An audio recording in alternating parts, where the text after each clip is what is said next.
All right. Well, thanks everyone for tuning in today. We've got a lot of questions from potential buyers, sellers, tenants, and landlords. So thank you so much for taking the time to show up and join. So lucky to have you here. And I'm very excited to introduce Jonathan HaCohen. I've personally worked with Jonathan. I've referred all my clients, my family, and my friends to Jonathan. I trust him wholeheartedly. So thank you for joining us. Um, Tell us a little bit about what you do, John. So I fix problems, I make good things happen, and I Yes. close deals. Those are very important things, especially right now. So, Especially right now, yes. My practice, so I'm a lawyer by profession, a partner in my law firm at Cormans. Check us out at cormans.ca. And Instagram, I'm chosen lawyer. So I've mainly look after real estate deals, people's residential and commercial deals, wills and estates, and as well as corporate commercial transactions where people need shareholder agreements, incorporations, leases. mhm. So it's funny when you're doing real estate, you can never really just do real estate because there's so many areas of law that get intertwined within it. So for our purposes, the main purpose, I guess, of this call and to talk is residential. So residential transactions, mortgages, stash certificates and condos, wills, these are all things people think about when they're doing residential deals. Okay, so we'll just jump right in. And lately, I've been getting a lot of questions from buyers, sellers, and those that are keen on investing in real estate in today's market. And the thing that underlies most of their concerns is a lot of uncertainty surrounding coronavirus and how they can move forward with protecting themselves during these transactions. So maybe you can break it down for us, like how can a buyer protect themselves? How can a seller protect their transactions in this type of environment?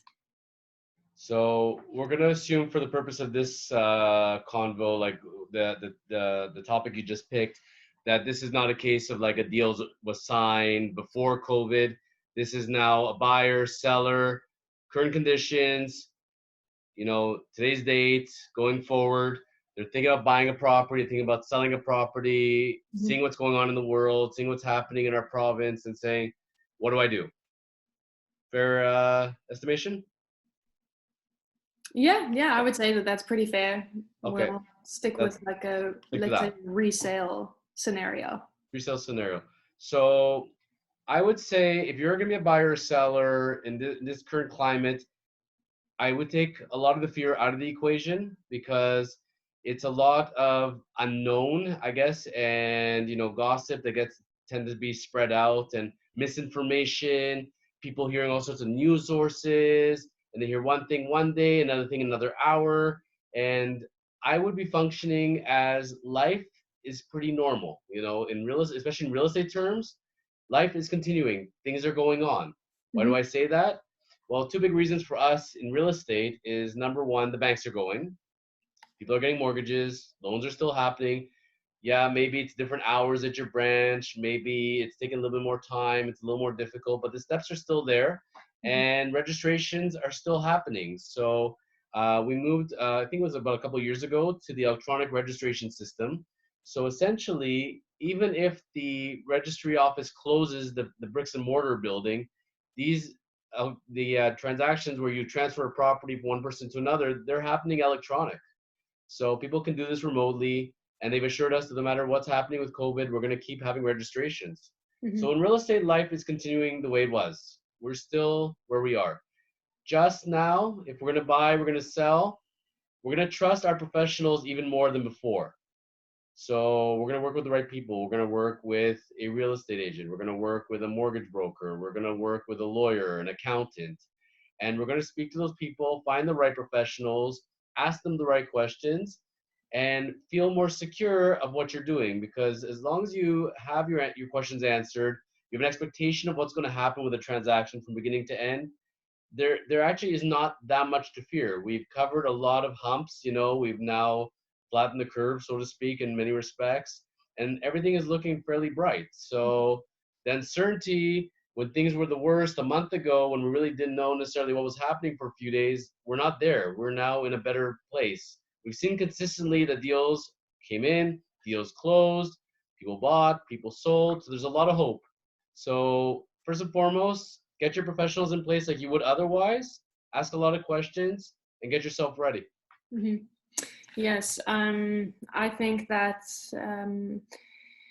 like Treb has outlined some clauses that we use within the agreements of purchase and sales for both buyers and sellers. Our brokerage is also constantly updating us on which clauses are a little bit safer to use versus others. So in that respect, we do add more protection for both buyers and sellers into the agreements of purchase and sale to make sure that transactions do close in this type of environment. And that kind of leads me to the next point. A lot has changed in terms of the way that we're all conducting business. And so maybe you can tell us a little bit about how deals are being handled now. What should buyers and sellers and even agents, because we have a few of us on the call today, expect as we move forward? Well, firstly, and thank you for bringing it up. I was going to bring it at a later point, but we'll talk about it now. The clauses. Mm-hmm. So again, working with the professionals, when you have the real estate agent and the lawyer working together with the client, whether they're buying or selling, and putting clauses in, we have to be very, very careful with that. I've seen some pretty bad disasters as far as people throwing in all sorts of clauses. You know, they were given a bucket list of clauses to consider. So they said, hey, I'll just throw them all in. But some of them, you know, don't work together. They actually are one or the other. You can't put both. So now you're kind of left looking and saying, wow, you know, what am I supposed to do here? Am I doing A or am I doing B? That's, again, we're using a professional. We're reading through the clauses. We're seeing what's appropriate, not appropriate for a person's circumstances as a purchaser and a seller. And it's very important to note that some clauses may work for both, but sometimes one will favor over the other. So if I'm acting for a buyer, I'll have a different mentality on my clauses than I will for a seller. So we have protection measures, they're there, but we can't just put them in blindly. The same way I wouldn't go and buy a will for $50 off the internet and just fill it in myself and hope for the best. You got to work with somebody that understands it so that it would make sense. So what we're finding now is, in a way, for myself as a real estate lawyer, we're going forward into more of a golden age. Why am I saying that? Because the profession, the industry is waking up, and we're not functioning the way we were in 1950. You know, we're not going and signing offers in person and scratching out and refaxing it and faxing it again and nobody can read it. We're going now with more paperless system. We're going with more virtual meetings. This is more efficient. This is a great way to go. It's something I've been advocating for a long time. And even after COVID has come and gone and we come back to a new normalcy, this is something we're going to be seeing going forward. So the way people are buying and selling today, this is now slowly setting the standard of what we're going to be expecting into the future. Yeah. Difficult. So, other than electronic signatures, like, are people wiring the balance of the purchase price, or like how are they expected to give the funds or get the keys and that type of thing? So even before, we were doing what's called direct deposit. So somebody would go, for the most part, and go, let's say, get a certified check or a bank draft. They would go down, I bank with TD, so they go to a TD and they'd go deposit the funds into my trust account and then send me a snapshot of the deposit slip and the certified check or bank draft. So if they were in a rush, they couldn't make it, or timing was short, they could do it that way. Now, with branches the way they are and people trying to keep distances, you know, wiring is more prevalent. Mm-hmm. Wiring is not a bad thing. It can be a very good thing, but people have to be very cautious with wiring. If you leave wiring to the last minute, for example, when you go do a wire, the money doesn't go instantly to someone's account. It literally sits in a pool of money, and then somebody has to extract the money out of that account and put it in the next account. Oh, wow. So if I got a deal closing at 5 o'clock, 6 o'clock, they wire it to me at 4, I may not see that money until the following business day. But somebody wires me the money a day in advance, a half a day in advance, we're good. So we're learning more of these systems of how to do it, but the wiring has definitely become more prevalent. Mm-hmm. People have to still have good technology. So there are cases where you have a mortgage and the lender will not accept a digital signature. So the client has to be ready to go and print off the documents, then come with me like this on a Zoom call, and I'm watching them and they're signing and we're seeing each other, and I'm filling in a checklist. And this is becoming more the prevalent standard. A lot of my appointments, they're still printing off and actually signing the stuff, but at least I'm watching them do it. Yeah. Future, it'll go to where we can actually put the documents on a screen like this and sign it electronically. So Wow. corrections. Big changes. And you know, even you're seeing people that are saying, you know what, I want to buy this condo. I've seen the layout of the condo. I know the floor plan. I don't need to be there. I don't want to be there. So guess what? Take your phone, take your iPad, and I'm gonna see it virtually, and I'm gonna make my offers this way. Yeah. Some people love it, and some people hate it. Mm-hmm. But this is the new reality. Yes, but it can be done. I mean, think of those that buy Yes. pre-construction or that purchase investments from abroad. The resale market, I think, hasn't seen too much of the virtual or buying without seeing, but there are ways that us agents are making it a lot more accessible. We're doing 3D virtual tours, we're doing virtual open houses, so it definitely can be done. It just takes a little bit of pivoting in this Yes. type of environment. Right. You got to take initiative. You got to think ahead, and how can you make yourself most accessible to a greater part of the market? Mm-hmm. And for those people that are not going to be stepping foot into a property, or you have a seller that is maybe a little more cautious, or you have a tenant situation, which we'll talk about after, you've got to find ways around it. So doing virtual tours and doing virtual viewings is definitely a solution. Yes. And speaking of tenants and landlords, this is a big topic among a lot of my investor clients and those that are even currently renting that I've helped in the past. Yes. Disputes between landlords and tenants. It's a big thing right now. And tell us if you've had any experience dealing with this lately in the last month and a half, 2 months, and how you're handling these issues between landlords and tenants. What I'm going to say first of all, and we're talking, and I'm going to just clarify because I do a lot of landlord and tenant issues right now in both residential and commercial. Okay. They're both very much issues, but they're very, very different. So I could spend half a day talking about each of them. So we're going to cut out commercial. We're just going to talk about residential right now. Okay.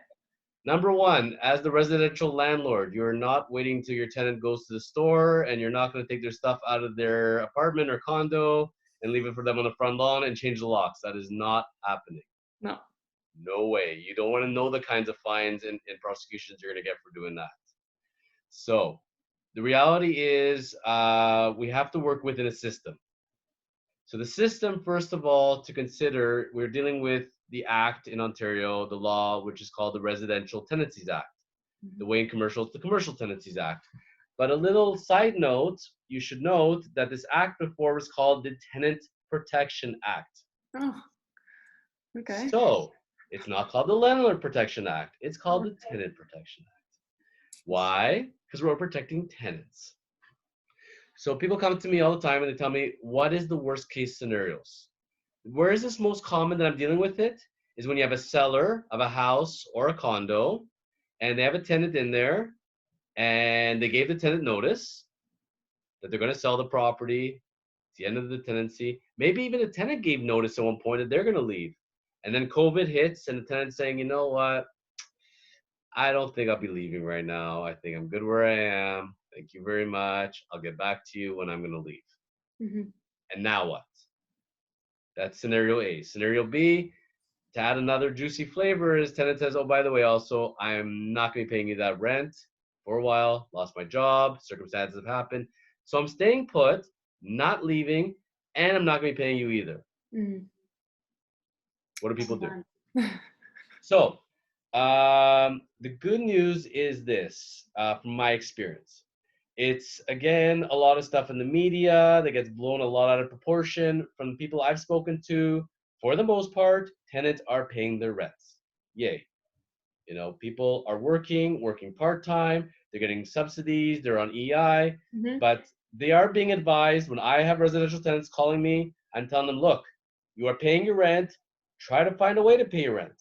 If you can pay it, you pay it. Mhm. If you can't pay the rent, and that's the way it's worked out, then try to work out something with your landlord. Yes, Get really a important point. portion of the rent, and then when things get better, you're going to work on a payment schedule to repay the rent. Yes. What's not happening is forgiveness. The rent does not disappear. The obligation does not go away. If you don't pay 5 months worth of rent, what's going to happen when things open up and the landlord's going to boot you out is you're going to get sued for 5 months worth of rent. That's what's going to happen.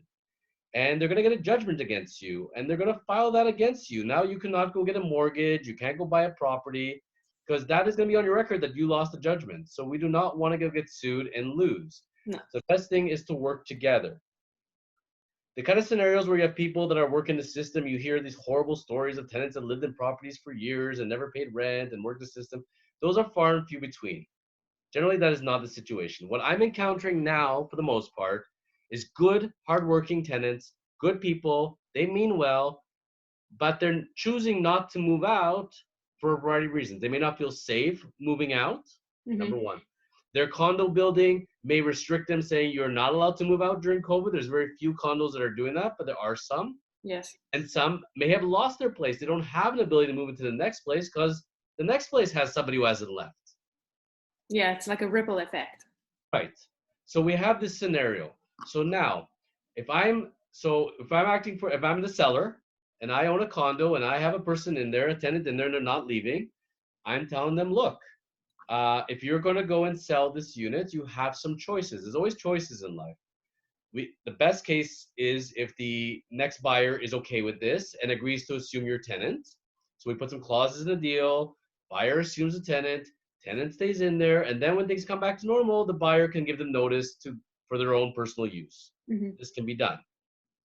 You could sign a deal saying it's conditional, or it would only close when the tenant actually leaves, but then we could be extending this thing for months. Who knows how long? Yeah.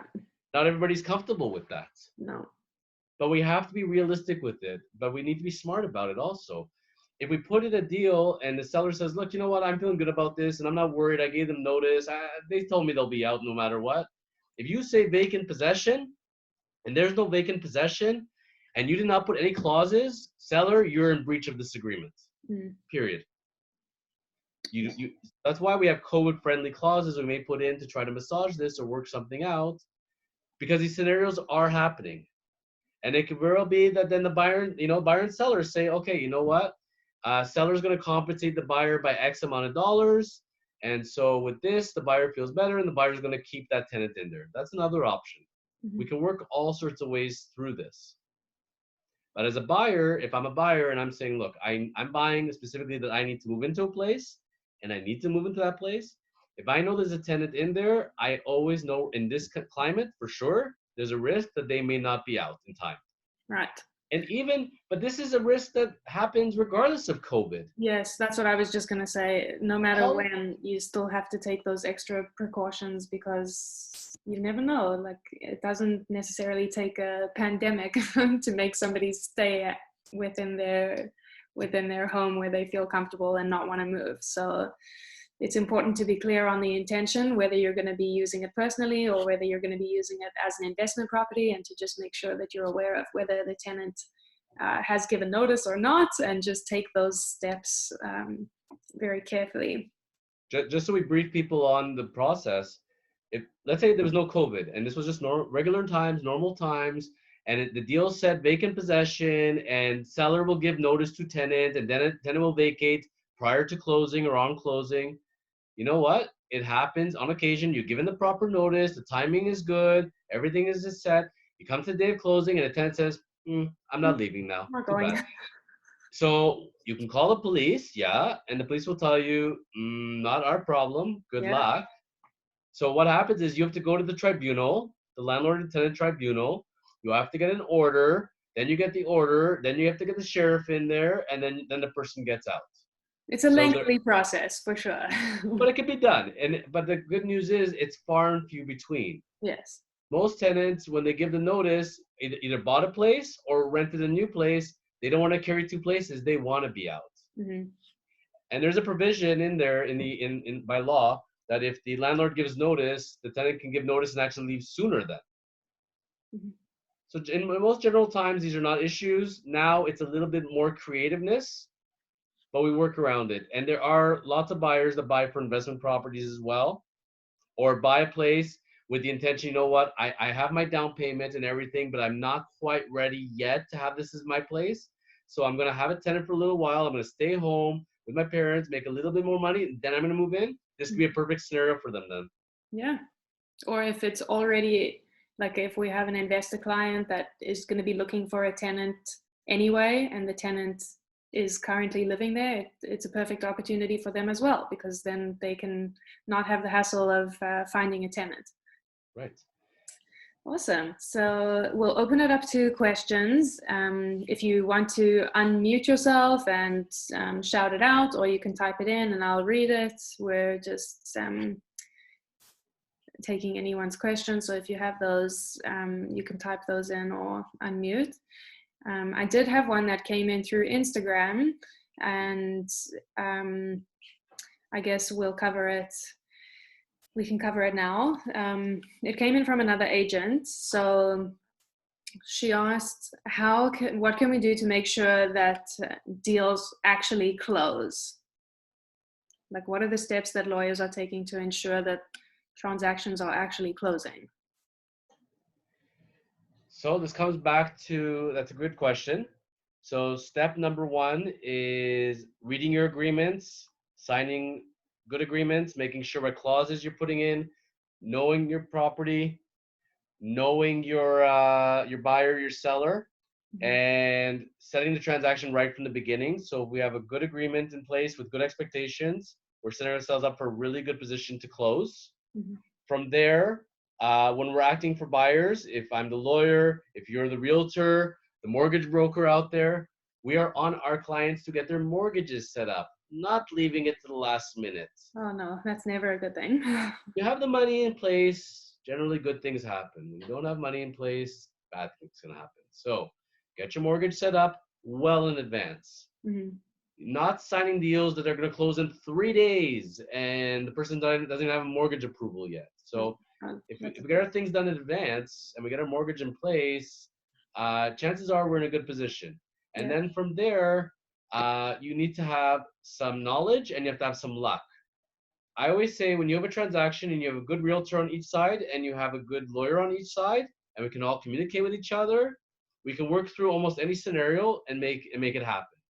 When we have a situation where you have a professional that doesn't understand real estate, doesn't put in effort, doesn't care, they can kibosh a lot of things for everybody else.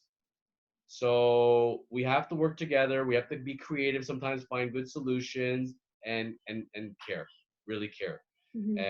Treat our deals like it's our own deals and find solutions. And I can tell you, I had a list of 7 or 8 deals, which I'll put it nicely. I called it my crap list. And they were the deals that were giving me stress and had issues and all that. We are down to number 1 on the crap list. That's it. And hoping a solution will come through in the next day or so. That's awesome. But everything is going to close. And if it ain't going to close, it's going to get extended. If it's not going to get extended, we're going to figure out solutions. So things found a way of working themselves out. But those kind of deals, especially when issues come up or circumstances beyond our control, sometimes we gotta put in that effort, apply our knowledge, and really give it the go. If we let things sit and say, you know what, hopefully they'll work themselves out, I'm gonna go work on something else now, that's when deals die.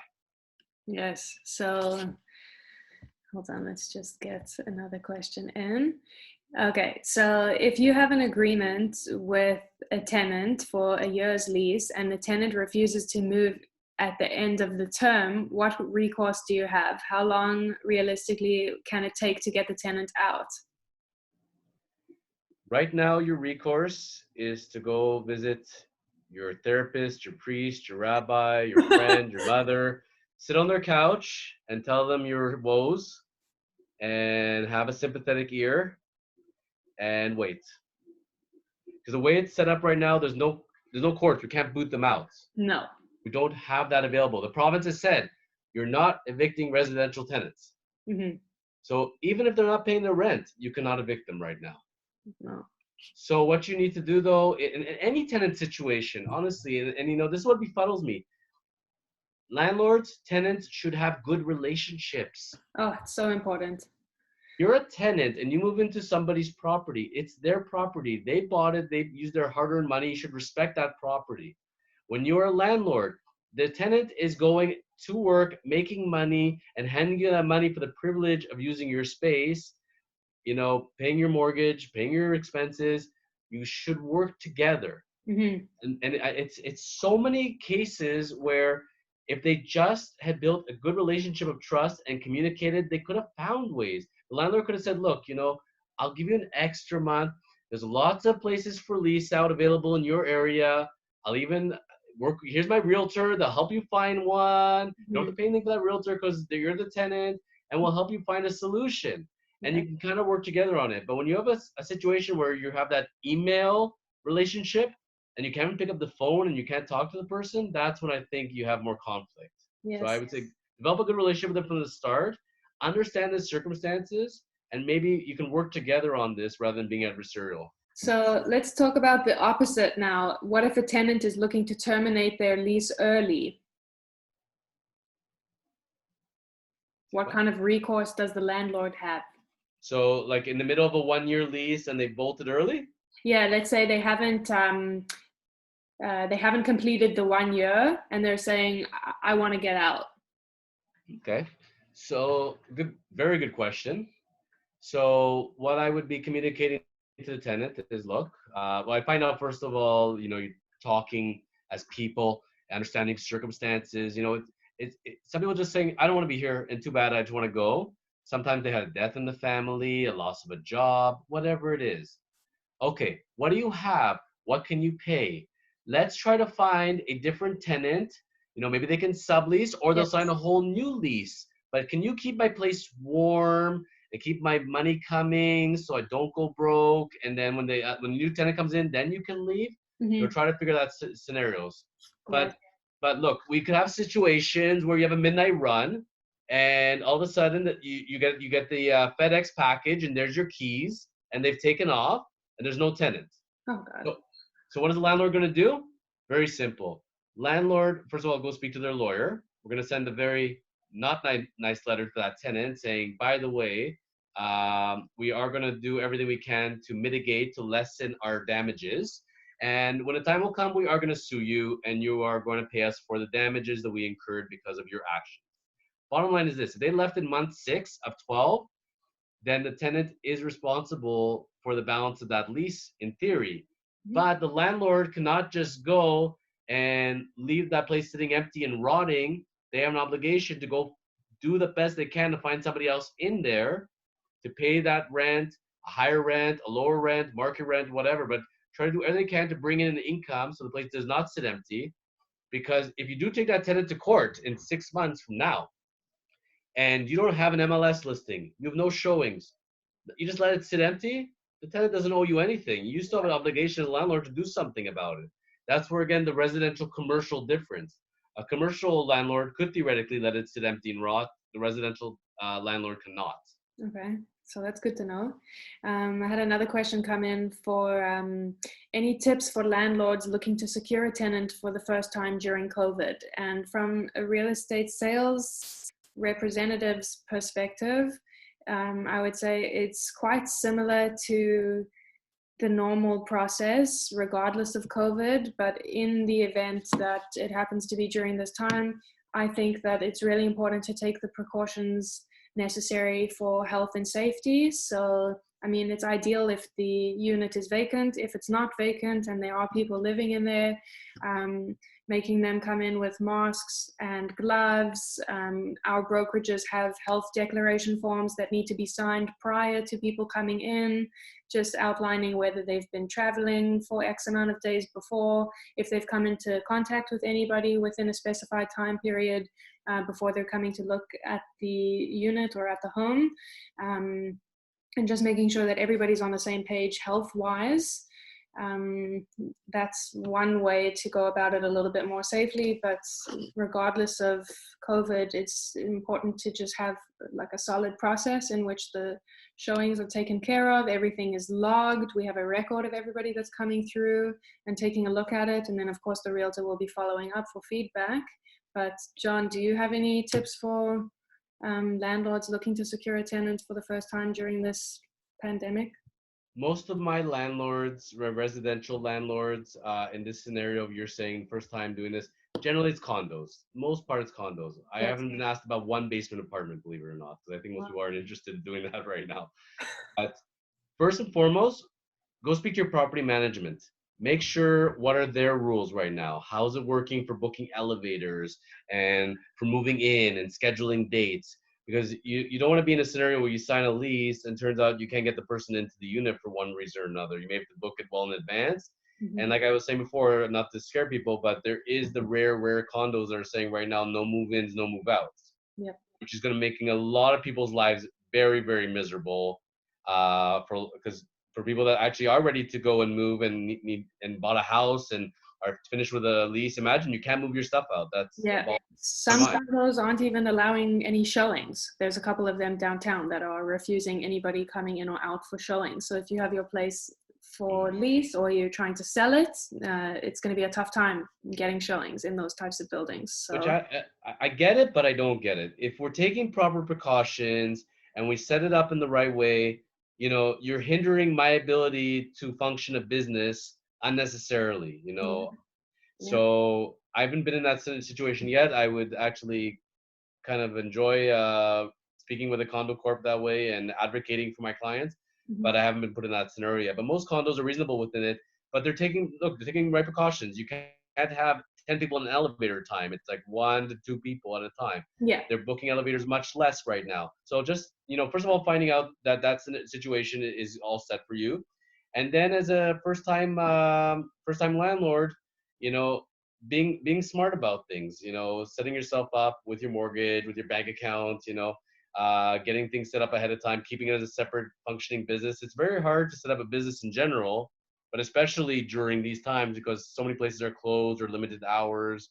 So get your ducks in order ahead of time. Don't come for the first time and not even realize, okay, who's paying the expenses? Where's mail going to? Where's the rent checks going to go to? Where am I going to deposit them? Get your stuff in order. The very basic stuff actually is where the first time landlords tend to fall by the wayside. Yeah. Okay. Just moving forward, I think that the future of real estate and the way that we transact looks very different now, and I think will continue to look different as we move forward. I think the key is to remain adaptable and open to change, and pivoting in this environment is absolutely essential for everybody that's involved. So, do you have any tips for pivoting in this environment or moving forward or anything along those lines? I guess it's something you and I discussed off air before we started, but I think back, I've been through several crises, I guess you can say, in my professional life. When I first started practicing, my first day as an art student was September 11th, 2001. Oh, wow. Yeah. So imagine I got to see that. I got to see the loveliness in 2007, 2008 with the US economy crashing, and then 2017. There's something in common I've seen during those trends. We're not that far off now in some ways with our economy and what's happened in previous, economic downturns. The people who do the best, make the most money, are the ones that are ready to go even when it's challenging times. So one thing I was saying was people are buying stocks right now when nobody else wants to buy stocks, when everybody's trying to sell their stocks, that's when you buy. In real estate, when people are a little more cautious now, when it seems like, maybe this is not a great time, maybe I should wait when things get better. When things get better, that's when everybody's going to be doing what you're doing, and that's when everything will start to skyrocket again. Yes. So the smart person says, you know what? I don't want to necessarily have to go and deal with a hot market. And I'm not saying it's a stone cold market, but that condo I may not have been able, I couldn't buy it a year ago. It went for too much money. It had too many bids. Now, maybe I'll actually be able to put that offer in, and maybe I'll actually get it. And maybe there's more inventory because not many people are ready to pull the trigger. So for somebody that wants to have a property, needs to have a property, when not everybody's doing it, may be the best time to do that, even though people are still transacting right now. Because real estate, they say, is not what it is from month 1 to month 3. It's a long-term play. It's going to be what it's going to be after year 2, year 5, year 10. And guess what? If you buy something today and in 5 years it's gone down, fine. Because guess what? Whatever you're going to go buy and replace it with has gone down too. So what I'm saying is it's a long-term play with it. And I'm seeing enough people that still, are, lessening their risks as much as they can and are still out there and deals are closing. So these are good signs. And for people that are thinking of doing that, it may be better to jump in now than in 6 months to a year from now when everybody else is jumping in. Yeah, that's a good point. There will be a lot of like pent up demand, I think, towards summer, fall, or even like towards the end of the year, because I think a lot of people are waiting on the sidelines. And eventually, when things do come to a point of more stability, we will see a very competitive market again. So that's just my opinion, but we'll have to wait and see. I've had way too many clients that when they bought, they said to me, I've been waiting for a year or two and I kept waiting for it to go down, go down, go down. And then I finally jumped in, but I should have bought 2 years ago. I can't tell you how many people say that all the time. All right. Well, guys, don't forget that we are always here to open to helping you, and we're always here to give you resources or whatever updated information we have. So feel free to book a consultation with either of us, and we are more than happy to help you strategize and just go over all the details of your particular case and provide whatever information that we can to help you. So if we don't have any more questions that will pop in at the last minute, keep in mind that we're always available. You'll get an email with this recording so that you can jump back into it and listen to some of the answers if you didn't catch them all. And thank you all so much for tuning in. Oh, I think we do have a question. Oh. Or a little comment. Yes, thank you. Thank you for tuning in. Thank you for organizing, Kim. You're an awesome host. Okay, well, we'll see you guys soon. Thank you. Thank you. Bye. Bye.